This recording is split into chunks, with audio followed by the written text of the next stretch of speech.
Welcome to my soul tribe. My name is Miriam Rose. If you like this video, please make sure to subscribe, set the bell on all, like, comment and share, as I really appreciate all of your support.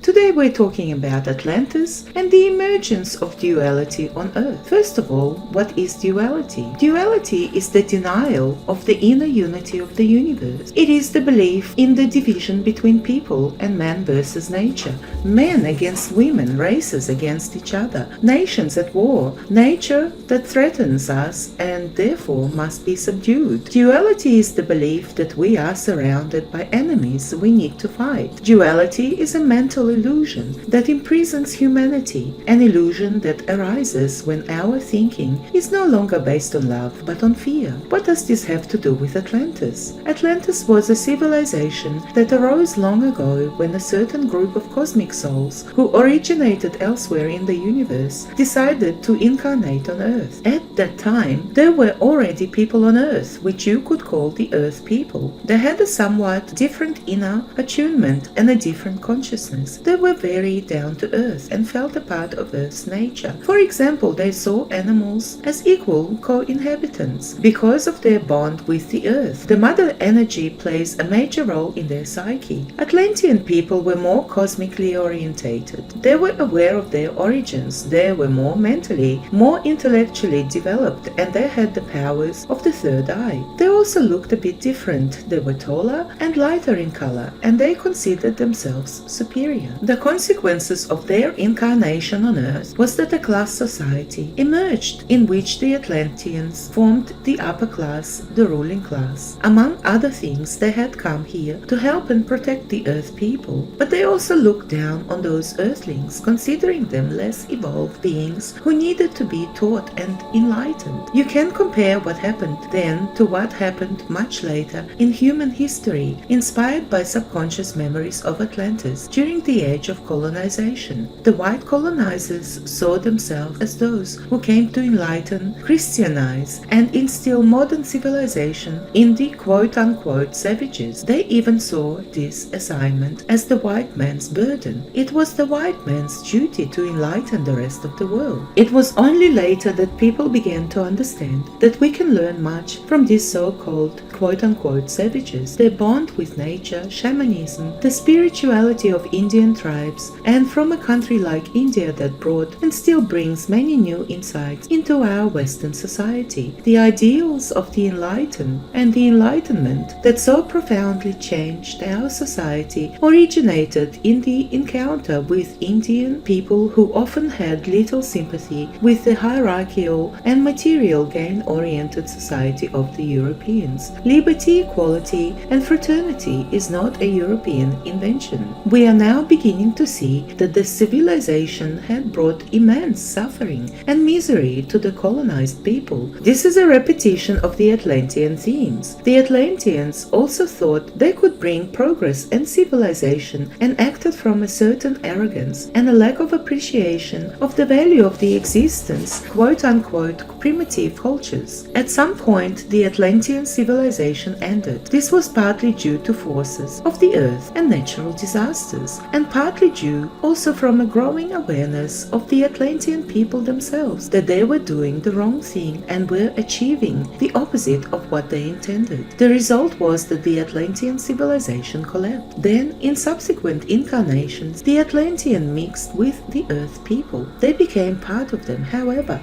the long-lasting Atlantean civilization, which lasted about 100,000 years, did have a deep psychological impact. It functioned as a kind of an energetic mold for the future societies. Earth people began to imitate the culture of their previous overlords, trying to recreate Atlantis in their way of life and work. And with that, the mistakes of Atlantis were also repeated. They had internalized the dualistic ideas that arose at the time of Atlantis. Now, the psychological legacy of Atlantis. I will mention here here 3 examples of the dualic mindsets that originated in Atlantis, mindsets with which we are still struggling. Number 1, the creation of a ruler class. To begin with, the Earth people internalized the idea of an Atlantean ruling class. The internalization led to the creation of nobility from among themselves, a class of people who had special rights because of their blood and descent. This was a ruling class of people who were special by birth, and often with the pharaohs of Egypt even considered divine. Divine powers were attributed to them from a memory of the third eye power of the Atlanteans. That nobility with the royal family as the highest nobility is still here today. Based on heredity, people are placed above others and called king or queen. The fact that the influence of royalty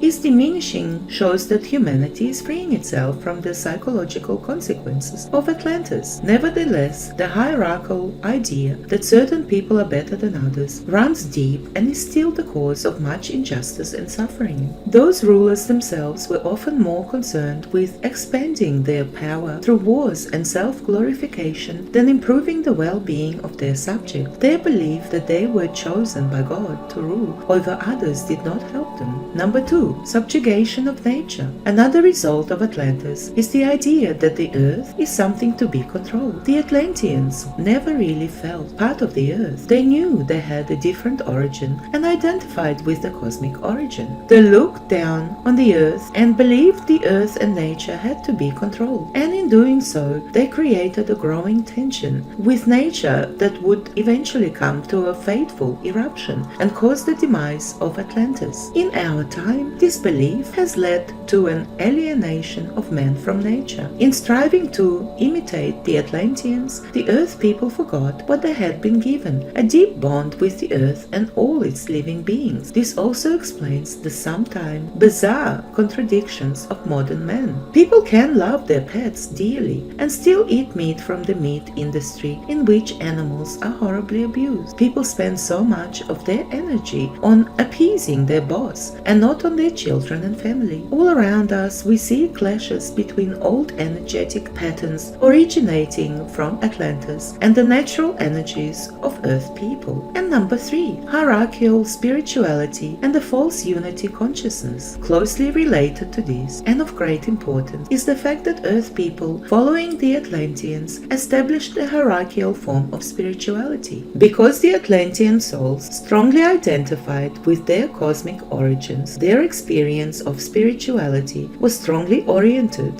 toward the cosmos, the otherworldly. The Earth itself, terrestrial nature, was considered lesser, so they essentially introduced a dualistic spirituality. We live with this legacy today. Most spiritual teachings from both East and West condemn the earthly, the sensuous, the physical and the sexuality. You are supposed to transcend these and focus on the sublime. The otherworldly, the terrestrial, is the lower, the mundane. That is essentially Atlantean consciousness, which is aimed at the cosmos. It is aimed at subduing the earth, and it also proclaims the idea of an upper class who will teach the people about it. The hierarchical spirituality often promotes a false idea of unity. Examples of these are: there is one God, but there is also the devil. There is a heaven, but there is also a hell. Everything is one, but your ego, your personality is not part of it. We are all one, but some more one than others, and some do not belong to that oneness at all. Everything is one, but the earth is not part of it, and life on earth keeps us away from that unity. Everything is one, but we must let go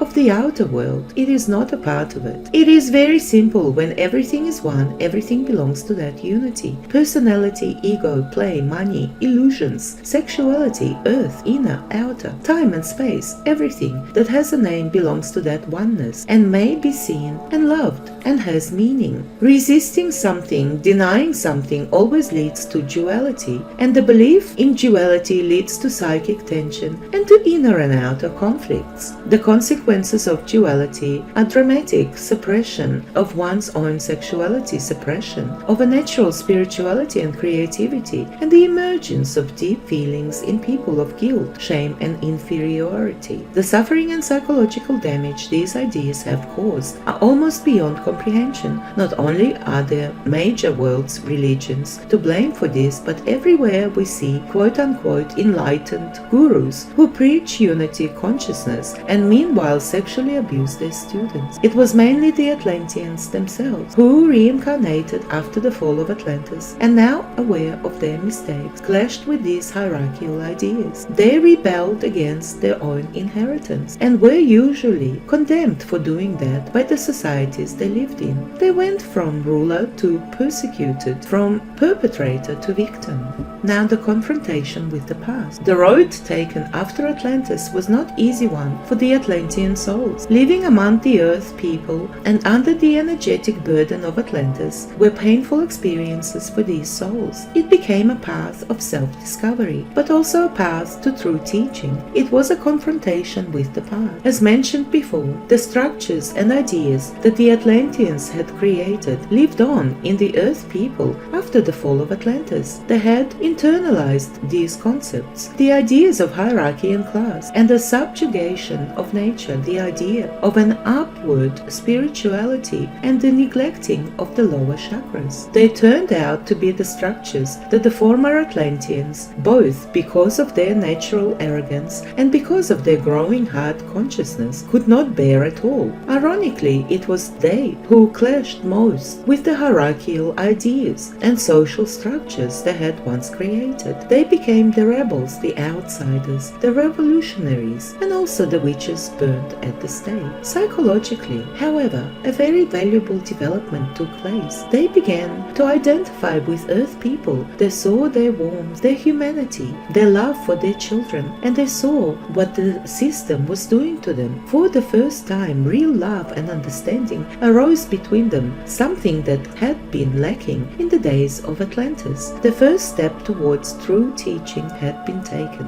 And now, from the Atlantean to the light worker, the fundamental mistake Atlanteans made was that they wanted to make people aware of their divinity by imposing external authority upon them. That did not work. The people started to believe only in a divine authority outside themselves. Only when they started living among the Earth people and often became victims themselves did they start to make contact with the earthly reality from within and change things from the inside out. It was only then that many fulfilled their spiritual mission by staying true to themselves despite persecution, despite being burned at the stake. They showed the people something, namely that there is an inner power, an inner authority and divinity that cannot be subdued by outer power. In doing so, they showed what spirituality really means. The inner light showed itself in their powerlessness, an inner light that is free from authority. Victimization took on meaning. Thus, Atlanteans became the teachers they always wanted to be. They became light workers. The age of enlightenment began. Humanity began to free itself from its mental shackles. To consciously complete the transformation from Atlantean to light worker, 3 steps had to be required. Number 1, letting go of victim thinking. Victim thinking implies that there is a perpetrator. Those perpetrators are, of course, the current rulers. Dark, sometimes extraterrestrial conspiracies are often suspected behind those rulers. In a sense, which is correct, only the plot is the energy of the past, of Atlantis. The Atlanteans themselves are the conspiracy they are fighting against. The culprit is not the outside world, but is inside themselves. Their transition from Atlantean to Christ consciousness can be made by lovingly embracing the Atlantean with yourself from Earth consciousness, pointing the Atlantean to the power and harmonious beauty of nature. Look at the Atlantean in yourself and say, look at the wisdom of an Indian tribe, the intuitive connection to nature. Feel the light is in everything, even in every stone. Feel what unity means, that really everything belongs to that unity, including the lower chakras, as well as sexuality and emotionality. Feel nature, feel the love of the earth. Number 2, letting go of superiority thinking. By recognizing and embracing the Atlantean in yourself from the wisdom you have now acquired after all these incarnations, we dismantle the idea that the Atlanteans brought to Earth and from which the Earth still suffers today. The superiority mindset, thinking you know how to do it for others. Every human being has a soul, and at that deep level, every human being follows their path. You can never know for someone else how that path runs, and which experiences, sometimes difficult, sometimes not so difficult, someone seeks out, and what their reasons are. If someone needs advice on their way, they will ask for it. Many people who call themselves spiritual masters are essentially pulling others away from their soul path. A good teacher instills confidence in his or her students in their own inner authority and makes themselves superfluous as quickly as possible. As long as you are not all, as long as you are not the one, you can never fully understand the choices and the path of another. And number 3, transcending inner duality. We have been both perpetrator and victim. We can come to a loving synthesis of both when we understand that duality is not something of the outside world, but of our own inner world. Both perpetrator and victim are within us. In the end, the victim is not a victim of an external perpetrator, but of a perpetrator within us. After a long journey of many centuries, the perpetrator energy found its way back to us. We transcend that inner duality by lovingly looking at the perpetrator within us. He started with the best intentions to spread the light and knowledge at the same time, which is the beginning of the era. The belief that others cannot find the way on their own, that they are lost without you because you know better